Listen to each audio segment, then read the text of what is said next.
Euh, il faut avouer que la fibre naturelle, je l'ai toujours eue. J'ai toujours eu une vision écologique très tôt. Disons que j'étais toujours très nature, très attaché aux grands airs, aux grands espaces, la montagne, la forêt, le vert, etc. Puis alors, au fur et à mesure, évidemment, qu'on grandit, il faut aussi penser à son projet professionnel. Et là, j'ai eu un concours de circonstances, en fait, qui m'a amené à un moment par un chemin de galère à être en montagne, à réfléchir, avec mon petit sac à dos quelques jours. Et là, j'ai pris la décision, en fait, de redescendre et de prendre mon petit sac à dos avec mes outils, mon vélo, et de travailler. J'étais électronicien à ce moment-là, technicien électronique industriel. Et donc, à partir de là, voilà, il fallait gagner sa vie, quoi.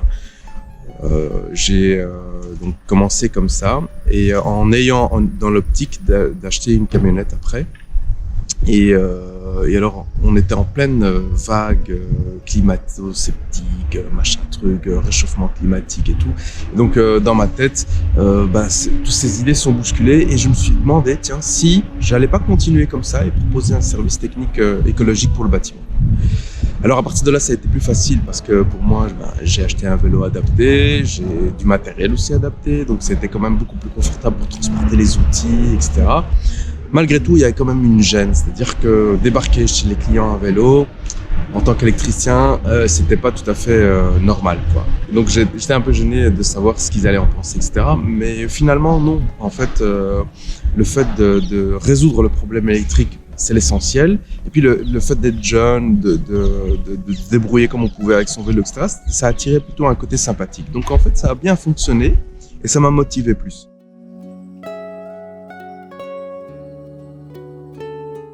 Global.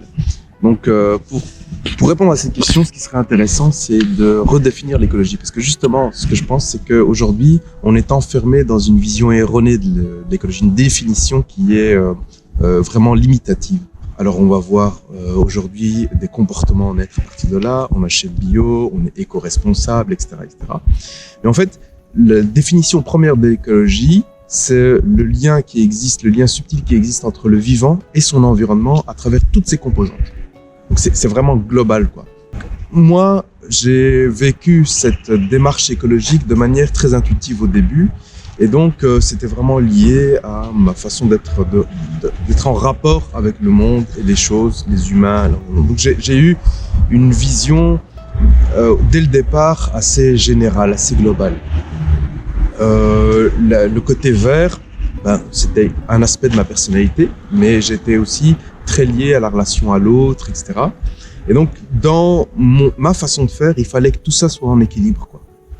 Donc, à partir de là, évidemment, j'ai travaillé d'autres aspects de ma vie, comme le relationnel et particulièrement l'interaction religieuse entre musulmans et chrétiens, parce que moi je suis de confession musulmane et que autour de moi j'ai des amis chrétiens, j'ai rencontré d'autres confessions, etc.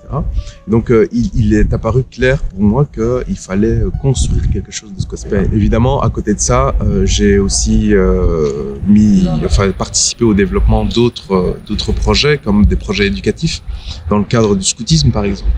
Donc là, c'est encore un peu plus complexe dans le sens où il y a à la fois cette dimension interconfessionnelle, mais il y a aussi cette dimension de l'éducation, à la conscience aussi de l'environnement, du respect de l'environnement, de l'écologie, mais aussi de l'autre, puisque l'article 4 de la loi scout dit bien « le scout est l'ami de tous et le frère de tout autre scout ». Donc il y a aussi cette dimension de rapport à l'autre.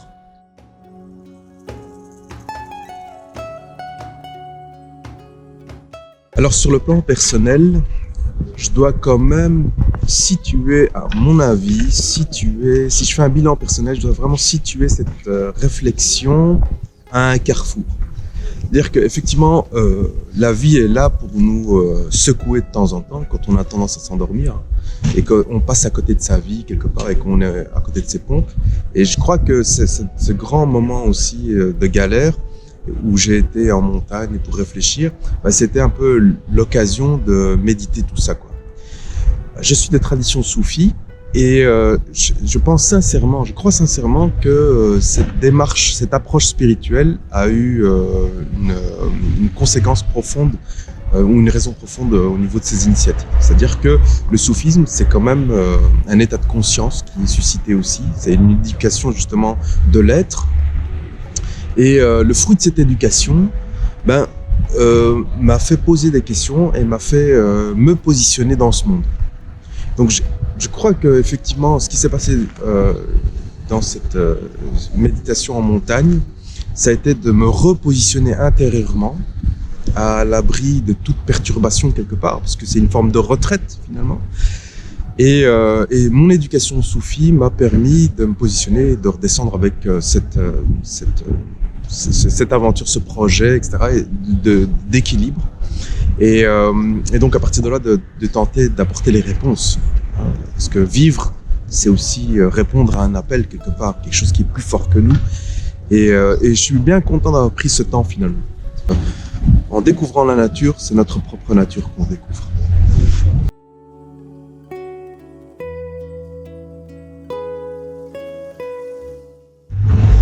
Alors oui, je crois qu'il y a quelque chose de passionnant qui serait vraiment très intéressant peut-être à mettre sur pied, à développer.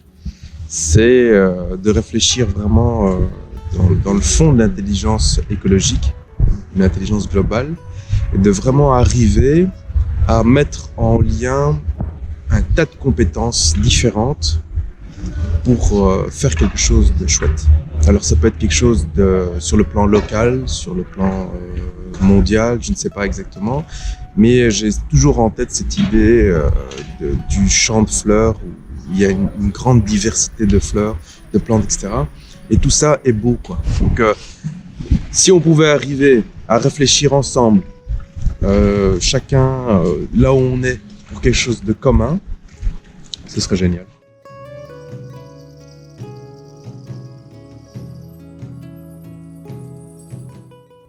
Alors, en ce qui concerne la pandémie actuelle, on sait que c'est pas la première, ce sera probablement pas la dernière à l'échelle de l'humanité. Alors, ce que ça peut nous apprendre, je crois que c'est une question aussi personnelle. Moi, ça m'a permis de reprendre conscience aussi de quelque chose que j'avais peut-être oublié. C'est notre fragilité, l'extraordinaire fragilité de l'existence humaine. Et là, c'est une démarche d'humilité, quoi. C'est de se dire c'est de se rappeler que malgré tout ce qu'on voit, malgré tout ce qu'il y a autour de nous, on n'est pas grand-chose, quoi.